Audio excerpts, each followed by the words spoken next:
മത്തിച്ചാറ് മണക്കണ് മണക്കണ്. പക്ഷെ ഇത് മത്തിയല്ല, വേറൊരു മീനാണ്. മുള്ളറ്റ് മീൻ എന്നാണ് ഇതിൻ്റെ ഇവിടത്തെ പറയുന്ന പേര്. ഗൂഗിളിൽ നോക്കിയപ്പോൾ തിരുതാന്നാണ് കേട്ടോ മലയാളത്തിൽ പറയുക. അപ്പോൾ അതിന് വേണ്ടി വറുക്കാൻ വേണ്ടിയിട്ട് മുളക് പൊടി, മഞ്ഞപ്പൊടി, ഉപ്പ്, ജിഞ്ചർ ഗാർലിക് പേസ്റ്റ്, കുരുമുളക് പൊടി ഇത്രയും ഇട്ടിട്ട് മീൻ നല്ലപോലെ മാരിനേറ്റ് ചെയ്തിട്ട് വെച്ചു കേട്ടോ. അതവിടെ ഇരിക്കട്ടെ. നമുക്ക് ചാറ് വെക്കുന്ന കാര്യം നോക്കാം. കുറച്ച് വെളിച്ചെണ്ണയിലേക്ക് ഇഞ്ചി, വെളുത്തുള്ളി, പച്ചമുളക്, തേങ്ങ ഇത്രയും ഇട്ടിട്ട് നല്ലപോലെ ഒന്ന് വറുത്തെടുക്കുക. അതിലേക്ക് നമ്മൾ മുളക് പൊടിയും മഞ്ഞപ്പൊടിയും മല്ലിപ്പൊടി ഇട്ടിട്ട് വീണ്ടും നല്ലപോലെ ചൂടാക്കി എടുക്കുക കേട്ടോ.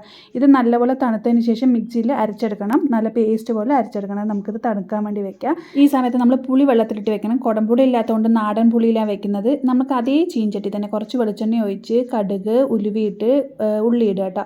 ചെറിയ ഉള്ളി ഉണ്ടെങ്കിൽ നല്ലത്, പക്ഷേ ഇല്ലാത്തതുകൊണ്ട് വലിയ ഉള്ളിയാണ് ഇട്ടത്. പിന്നെ ഒരു തക്കാളി 2-3 പീസ് മാത്രം തക്കാളി ഇട്ടിട്ടുണ്ട്.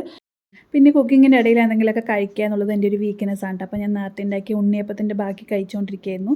നമ്മളിതിൽ ഉള്ളിയും തക്കാളിയൊക്കെ വഴണ്ടി വരുന്ന സമയത്ത് പുളിവെള്ളം കലക്കി ഒഴിക്കുക. അത് തിളയ്ക്കുന്ന സമയത്ത് തേങ്ങ അരച്ചത് ചേർക്കുക. ആവശ്യത്തിന് വെള്ളമൊക്കെ നമുക്ക് എത്ര വെള്ളം വേണോ അത് അത്രയും സെറ്റാക്കിയതിന് ശേഷം നമ്മൾ അരിഞ്ഞു വെച്ചിരിക്കുന്ന മീനും ചേർക്കുക കേട്ടോ.